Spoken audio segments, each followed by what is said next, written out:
Now, Boeing announcing it will buy Spirit Aerosystems in a $4.7 billion deal. That's in an effort to improve quality and safety, according to the company. Now, this comes as U.S. prosecutors are reportedly seeking a guilty plea from Boeing over allegedly misleading a federal regulator about the 737 MAX planes that were involved in those two fatal crashes, according to several reports. For more on this, we're joined by Mike Boyd, Boyd Group International President. We're also joined by Andy Pasztor, former aerospace reporter for the Wall Street Journal. Thank you both so much for joining us this morning. Mike, I want to start with you to just get some context here for our viewers.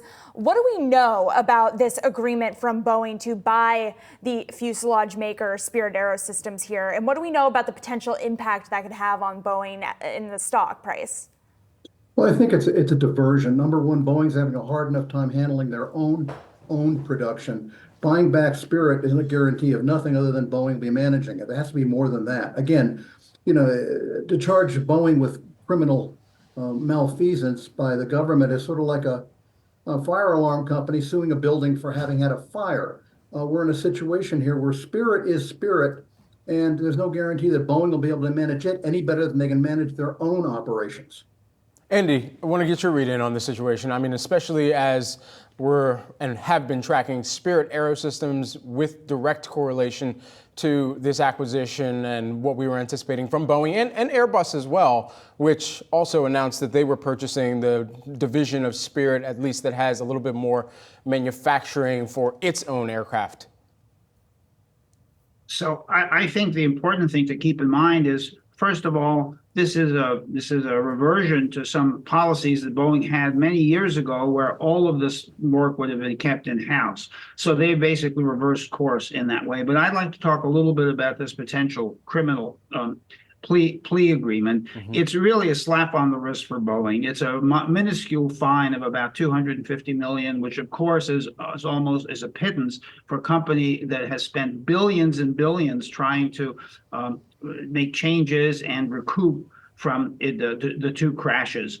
And it's important also to understand that the families and the victims of the families of the victims and their lawyers have been demanding much harsher action from the Justice Department, larger fines, criminal proceedings against individual Boeing executives.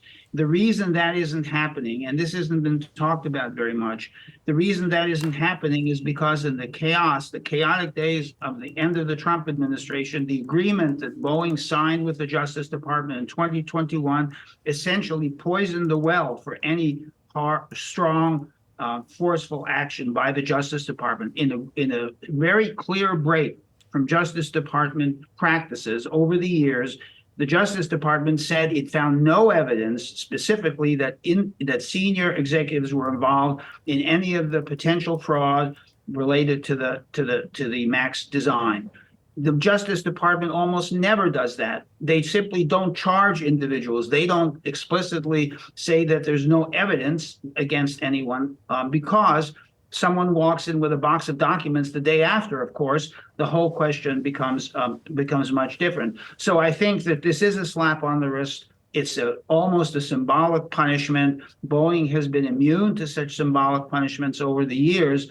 But the reason I think that the Justice Department isn't being more forceful has a lot to do with the fact that they were locked into a certain legal position by the Trump administration years ago in 2021, and they simply can't go back and essentially relitigate and try to create a new criminal case from those facts. So, Andy, really quickly, what does a potential Trump reelection mean for Boeing's future?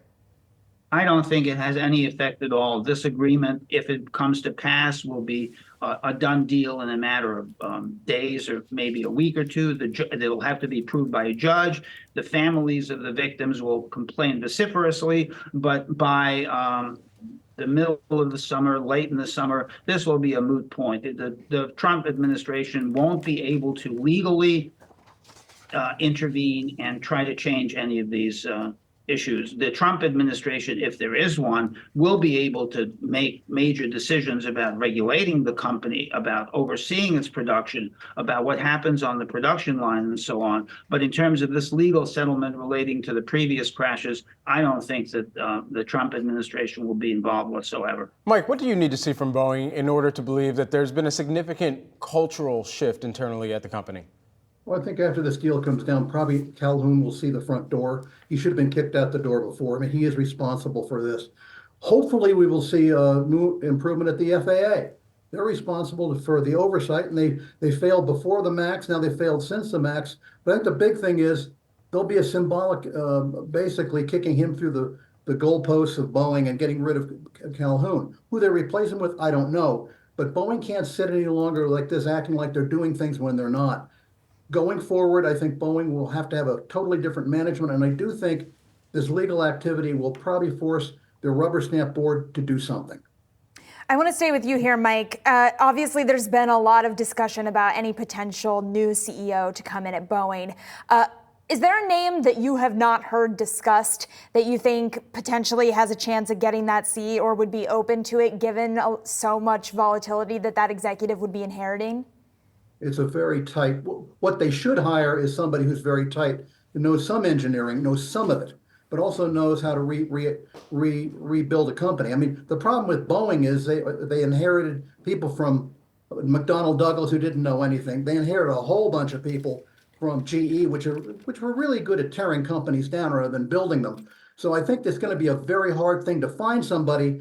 I think there's someone out there. I don't have a name, but it has to be somebody who wants to go in there and not be a rubber stamp and does understand that Boeing needs a whole new product line. In 5 years, they're going to be in a world of hurt because they haven't invested. That's what we really need. Mike, Andy, great to see you. Thanks so much for joining us this morning. Mike Boyd, Boyd Group International President, and Andy Pasztor, who is the former aerospace reporter for the Wall Street Journal. Great to see you.